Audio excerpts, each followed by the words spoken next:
Chapter 11 of Anna Karenina, Book 4, by Leo Tolstoy. Translated by Constance Garnett. This recording is in the public domain. Recording by Marianne. Everyone took part in the conversation except Kitty and Levin.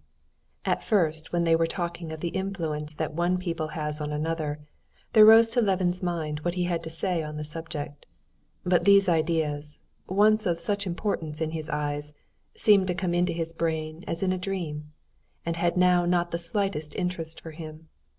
It even struck him as strange that they should be so eager to talk of what was of no use to anyone. Kitty, too, should, one would have supposed, have been interested in what they were saying of the rights and education of women.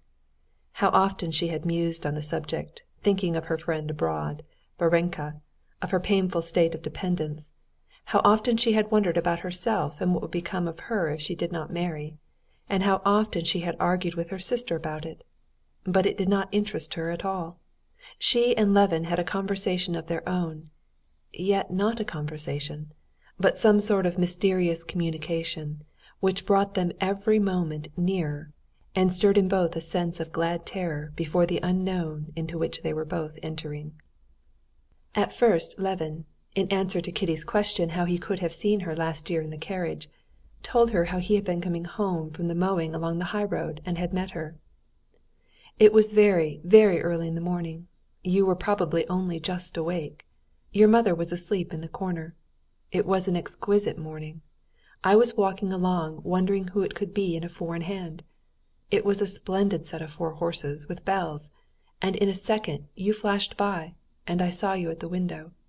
You were sitting like this, holding the strings of your cap in both hands, and thinking awfully deeply about something," he said, smiling. "How I should like to know what you were thinking about then. Something important?" "Wasn't I dreadfully untidy?" she wondered. But seeing the smile of ecstasy these reminiscences called up, she felt that the impression she had made had been very good. She blushed and laughed with delight. "Really, I don't remember." "How nicely Turovtsin laughs," said Levin, admiring his moist eyes and shaking chest. "Have you known him long?" asked Kitty. "Oh, everyone knows him."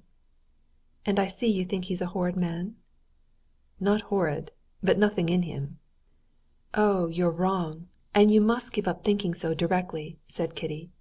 "I used to have a very poor opinion of him too, but he's awfully nice and a wonderfully good-hearted man. He has a heart of gold." "How could you find out what sort of heart he has?" "We are great friends. I know him very well. Last winter, soon after you came to see us," she said, with a guilty and at the same time confiding smile, "all Dolly's children had scarlet fever, and he happened to come and see her. And only fancy," she said in a whisper, "he felt so sorry for her that he stayed and began to help look after the children. Yes, and for 3 weeks he stopped with them, and looked after the children like a nurse. I am telling Konstantin Dmitrievitch about Turovtsin in the scarlet fever," she said, bending over to her sister. "Yes, it was wonderful, noble," said Dolly, glancing towards Turovtsin, who had become aware that they were talking of him, and smiling gently to him. Levin glanced once more at Turovtsin, and wondered how it was that he had not realized all this man's goodness before.